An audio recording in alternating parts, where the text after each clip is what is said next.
bawakan insyaAllah. Jadi pertama sekali saya nak buat cerita tuan-tuan. Seronok sebenarnya. Tiap-tiap malam saya buat cerita ni kan. Betapa kerajaan kita adalah sekarang ini berada dalam keadaan yang sangat lemah. Ada yang tanya tadi kan, dah ada ke? Dia kata malam ni ada chat tak? Ada chat kat dalam Clubhouse tak? Malam ni tak ada lah tuan. Malam ni tak ada. Saya ada meeting selepas ni. So ada yang kata InsyaAllah ada yang kata macam mana sekarang ni? Dia dah confirm ke? Apa nama? Pilihan raya ni PRU bila? Dia kalau saya boleh confirm tuan-tuan, bahaya tu maksudnya saya boleh meramal masa hadapan.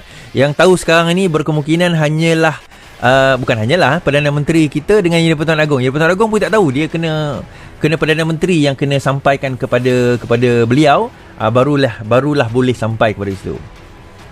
Nak tanya LRT kat Abang Jo. Okey, kita akan cerita pasal LRT tu. Tapi sebelum tu saya nak bawa dulu cerita tentang pengkhianat ni tuan-tuan. Pengkhianat ni macam mana, siapa mereka? Iaitu Perikatan Nasional sendiri yang sekarang ini tercungap-cungap, yang sekarang ini dok meraba-raba, yang sekarang ini dok tunding-menunding jari di antara satu sama lain. Menarik ni tuan-tuan. Sebab apa saya kata mereka ni tunding-menunding jari di antara satu sama lain? Apabila kalau kita tengok dalam keadaan sekarang ini, mereka sekarang ini cuba nak yelah, satu nak kutuk yang satu yang kutuk satu, tapi hakikatnya mereka berada dalam parti yang sama. Macam mana mereka yang berada dalam parti yang sama sekarang ni tunding-menunding jari di antara satu sama lain?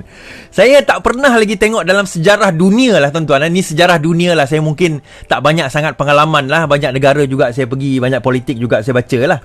Tapi inilah kali pertama saya tengok parti di dalam komponen parti itu sendiri yang menjadi pemerintah tunding-menunding jari, kutuk-mengutuk di antara mereka secara terbuka.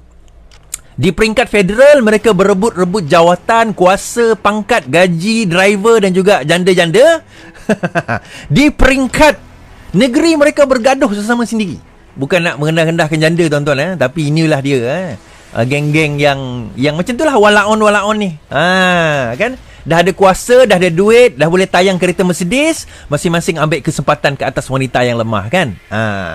Jadi nak cerita tuan-tuan, sekarang ini apa yang berlaku ni saya nak baca lah. Saya nak baca sikit kenyataan Pemuda Perikatan Nasional ni. Dia kata sampai masa, dia kata kita akan ajar orang yang bongkak. Ini muktamar tahunan Pemuda Perikatan Nasional ni, orang PAS ni.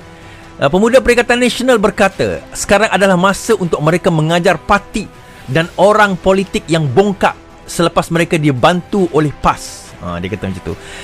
Ketuanya Ahmad Fadzil Syahri berkata sebelum ini PAS berkempen dengan penuh keikhlasan membantu calon BN dalam pilihan raya kecil yang diadakan di Tanjung Piai. Sampaikan MCA menang. MCA menang. Untuk rekod, Tanjung Piai diadakan pada 16 November 2019. Ketika itu ditadbir oleh Kerajaan Pakatan Harapan selepas gabungan berkenaan mendapat mandat daripada rakyat. PAS pula menjadi pembangkang dan baru saja memeterai piagam kerjasama dengan UMNO melalui Pembakat Nasional. Manakala PN pun belum wujud. Kata Ahmad Fadil ketika PRK Tanjung Piai, PAS bersungguh-sungguh membantu BN dengan mengarahkan ahli dan penyokong memenangkan Wee Jack Seng dari MCA. Okey, saya ulang. Bersungguh-sungguh membantu BN dengan mengarahkan ahli dan menyokong memenangkan Wee Jack Seng dari MCA, tuan-tuan. Daripada MCA. Saya ulang ayat ni. Tengok muka saya betul-betul ya kan.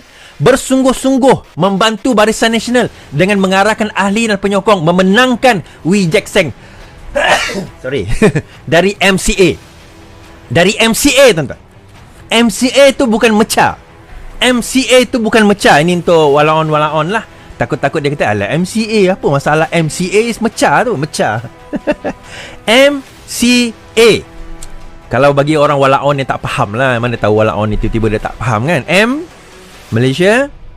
C, Chinese. A, Association.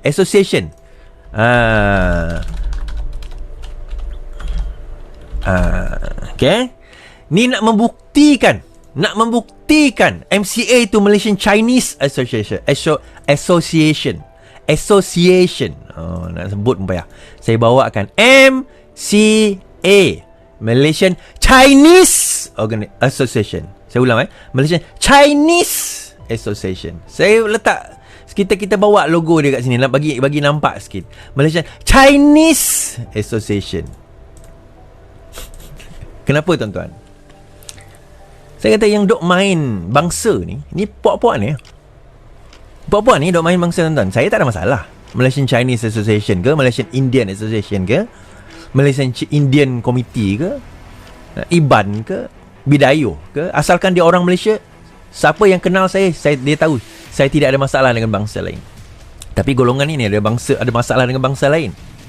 Dan bila it convenience them, dia memudahkan dia orang, masa tu dia nak bekerjasama lah, nak tolong, nak angkat, kita kena menangkan. Tapi bila dah menang tuan-tuan, dia akan main bangsa. Ini tak percaya. Ni.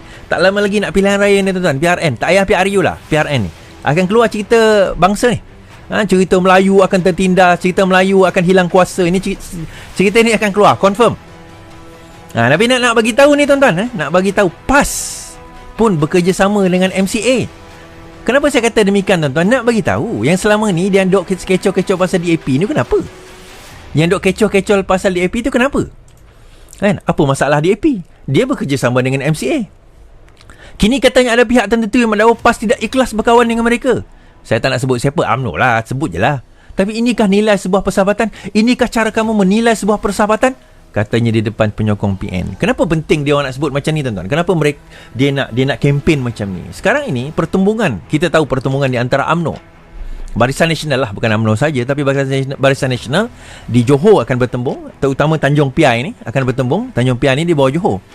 Dan juga kalau kita tengok pertembungan itu akan melawan yang sebelum ini jadi kawan 2019.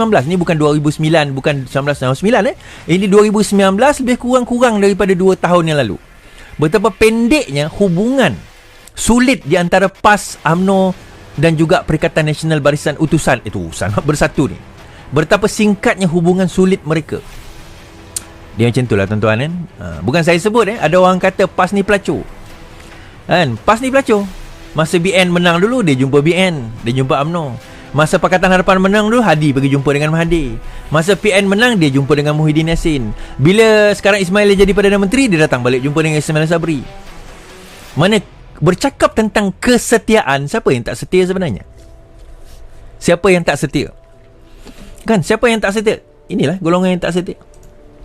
Golongan yang tak setia, inilah golongan yang tak setia. Dan dalam masa yang sama juga, saya nak bawa cerita ni yang disebut oleh Wan Saiful Wanjan ni, Ketua Penerangan Bersatu. UMNO menang besar jika pengundi luar tak balik mengundi. Bersatu menyatakan kebimbangan mengenai kemungkinan kadar keluar mengundi yang rendah pada pilihan raya akan memberi kemenangan besar kepada UMNO seperti yang berlaku di PRN Melaka 3 bulan yang lalu. Now, this one I agree. Okay, saya stop kat situ dulu sebelum saya bawa point saya. Saya setuju bahawa kemenangan itu boleh berpihak kepada UMNO dengan kemenangan yang besar sekiranya pengundi tidak turun mengundi, terutama pengundi bukan Melayu. Okey, terutama pengundi bukan Melayu. Saya tak emphasize this enough. Pembangkang perlukan pengundi bukan Melayu untuk turun mengundi. Kalau sekiranya mereka tidak turun mengundi dalam PRN negeri Johor, tak turun mengundi satu hal, turun mengundi lepas tu mengundi orang lain tu satu hal, tetapi tidak turun mengundi. Kita tackle isu tidak turun mengundi. Maka kemenangan itu adalah kepada UMNO dan juga Barisan Nasional, terutama kepada UMNO. Dan banyak kawasan di Johor, terutama kawasan-kawasan bandar adalah mixed seat, di mana lebih kurang 50-50 Malay dan bukan Malay.